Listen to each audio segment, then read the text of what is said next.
Let's move to industrial relations now. Tony Burke's press club speech today promised sweeping changes to the gig economy. Here's some of what he had to say. If we're going to be a nation where you don't have to rely on tips to make ends meet, then there needs to be some extra regulation and words on the page, and that has to be done. Now, Labor have dressed this up as helping independent contractors from the dangers of an unregulated industry. But I suppose the question is it really about independent contractors, or is it protecting unions and boosting their membership base? Joining me now is Scott Hargreaves, Executive Director of the Institute of Public Affairs. Scott, a major flank of what is being proposed here and what will become law is that gig economy workers, so your Uber Eats riders, whatever, will be able to apply for a minimum wage. Now, the entire point of the gig economy is that you are a contractor, and any other contractor, I've worked as a contractor, I still do in some capacities, you negotiate with your employer what your rate is for the work you deliver.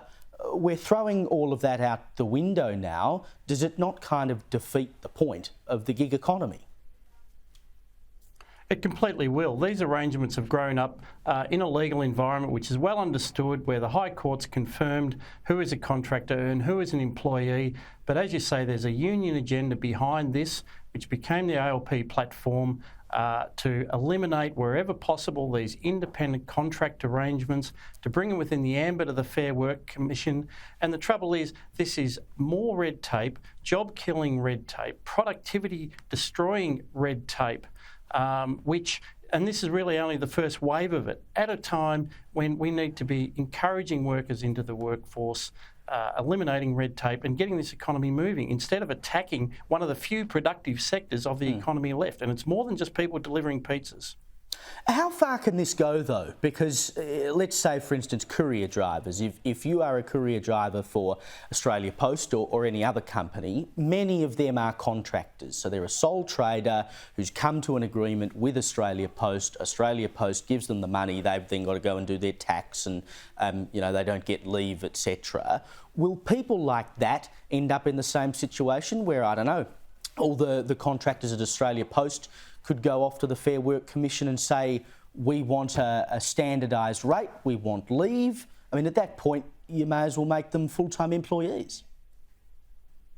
Well, that's one of the things about what we seem to be seeing in the positioning of this change, is that we're only changing some aspects of the relationship, of the contract relationship. So maybe they'll be able to challenge some things, but not challenge other things. And what we're doing is this incremental progress towards that full regulation through the Fair Work Commission.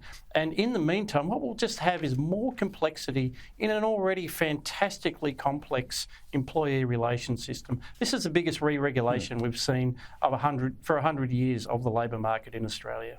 Well, I mean, who's asking for it? I think we know that the answer is probably the unions, but to what end? Well, indeed. And most surveys of the people in the so-called gig economy, the independent contractors, those employed under labour hire arrangements, are actually very satisfied with what they've got. Of course, when people sign a contract, they're making a choice. And it's interesting when you follow up and ask them, well, are you happy with the choices that you've made? They're saying, yeah, this is working for me. People want that flexibility that you can't get in the core labour market, which is already highly regulated. But this is going to be pushed out at the behest of the unions and that agenda for re-regulation. Yeah, and one of the interesting things is I actually did Deliveroo once when it still existed. I was filming a documentary over at SBS, and I did it on a Sunday afternoon and I did it on a Monday afternoon. I made the same amount of money on the Monday afternoon in 1.5 hours that I made in 4 hours on the Sunday. So if you change that, if you create a standardised rate, then you can work the same number of hours and essentially end up with less money. So it might be good for some workers, but it will be dudding others in the gig economy. Well, that's right, and again, the minister is a bit all over the place on this. So supposedly they won't get involved in the setting of rates. It won't be allowed under the legislation, but perhaps the Fair Work Commission will look into it down the track. And again, they'll regulate some aspects of the relationship, but not others. And you can imagine how that's going to work in practice with constant calls to eliminate the so-called rorts. There's always a moral language around this, even though it's an arrangement that the contractor and the person purchasing the services have come to and are pretty happy with. Scott Hargreaves, thank you for your time.